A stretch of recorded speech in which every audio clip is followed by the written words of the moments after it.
Donc ça va faire un petit peu plus de 12 ans maintenant. Et au début, j'ai commencé par bricoler, c'est-à-dire que j'ai voulu restaurer une partie des ouvrages que j'ai ici dans l'atelier. Et très rapidement, je me suis aperçu qu'il me manquait du savoir, des connaissances. Et en même temps, j'avais le risque de faire quelques dommages sur des livres qui étaient précieux.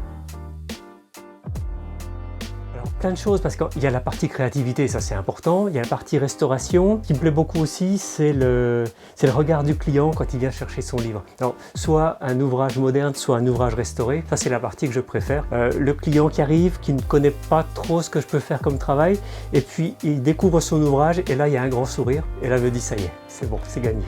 Ça fait vraiment plaisir. Les deux me conviennent très bien, j'ai beaucoup de mal à faire la différence entre les deux. J'aime bien les deux, très franchement. Les deux me vont bien. Globalement, en quelques mots, c'est vraiment la partie conservation du patrimoine pour la partie restauration qui est vraiment fondamentale. Il y a un savoir, il y a un ensemble de techniques, il y a un savoir-faire qu'il faut faire perdurer, ça c'est vraiment très important. Et on voit aujourd'hui qu'effectivement il y a beaucoup d'engouement pour ce genre de choses, ça c'est tout à fait clair. Et dans la partie reliure, c'est cette partie de créativité où on va partir quasiment de rien. On peut partir d'un fichier numérique, on peut partir d'une clé USB et en faire un objet. Le plus ancien datait des années 1480, quelque chose comme ça, ou 1490. Donc ça, c'était vraiment l'ouvrage le plus ancien. Donc vous voyez, le champ est très vaste. On va de la fin des années 1400 à aujourd'hui. Donc ça laisse un champ de possibilités qui est vraiment immense. La première chose qui est la plus importante, c'est de prendre le temps de regarder l'ouvrage. C'est estimer les dommages, mais c'est surtout pouvoir se transposer en disant telle opération va avoir tel résultat, et ce résultat, est-ce qu'il est conforme à la déontologie? Est-ce qu'il rentre dans le cadre technique que l'on doit respecter? Et est-ce que c'est quelque chose qui est durable dans le temps et réversible? Faire du durable réversible, c'est particulièrement complexe. C'est la préparation qui est vraiment la plus importante pour être sûr du résultat. Là, ça va être très compliqué parce que je crois que tout me va bien. Alors j'ai énormément de difficultés à choisir. Dans la partie reliure de création, ce que je préfère, c'est le temps que je vais prendre avant de commencer. C'est à réfléchir aux décors que je vais réaliser, aux techniques que je vais utiliser, aux innovations que je vais essayer de mettre en place avant de me lancer. Sans savoir du tout si ça fonctionnera ou pas, mais c'est cette partie de réflexion en amont, très en amont, qui est pour moi la plus intéressante. C'est pour ça que sur certaines reliures, j'ai des idées sur la réalisation, mais je ne les mets pas tout de suite en œuvre parce que j'ai envie de faire durer encore un petit peu puis de réfléchir avant de me lancer.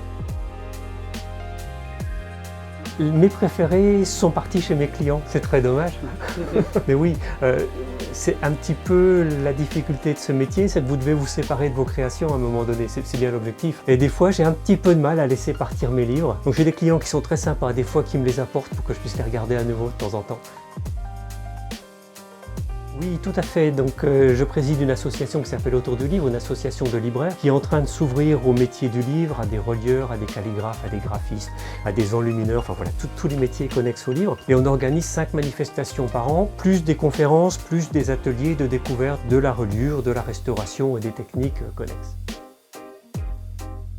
Alors ça c'est très vaste, bien entendu le papier, le cuir, on appelle ça dépôt dans notre jargon, du bois de plus en plus, du métal forcément. Alors pour le décor, voire pour la reliure elle-même, j'ai déjà fait des décors de livres avec du bronze, avec de l'aluminium, avec du cuivre.